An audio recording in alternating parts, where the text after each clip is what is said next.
നാളിൽ മദീനത്തെ മസ്ജിദിൻ പുറത്ത് നിന്ന് ഒരു കൊച്ചു പൈതലിൻ കരച്ചിൽ പോലതാ കേൾക്കുന്നു.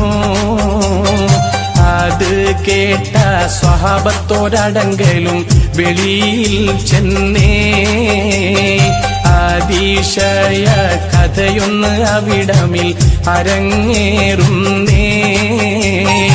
ഒരു നാളിൽ മദീനത്തെ മസ്ജിദിൻ പുറത്ത് നിന്ന് ഒരു കൊച്ചു പൈതലിൻ കരച്ചിൽ പോലതാ കേൾക്കുന്നു.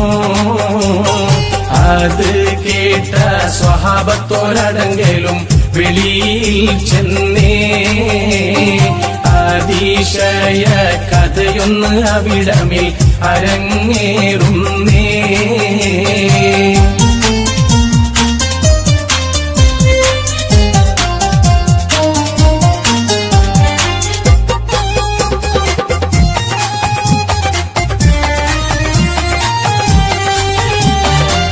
അറിഞ്ഞൊരു വാർത്ത ഞാൻ വരിയിലൊതുക്കാം, ആറ്റൽ റസൂലിൻ മദ്ഹ് ഉരക്കാം.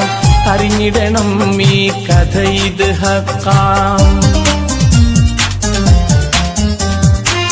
അറിഞ്ഞൊരു വാർത്ത ഞാൻ വരിയിലൊതുക്കാം, ആറ്റൽ റസൂലിൻ മദ്ഹ് ഉരക്കാം. അറിഞ്ഞിടണം ഈ കഥ ഇത് ഹക്കാം.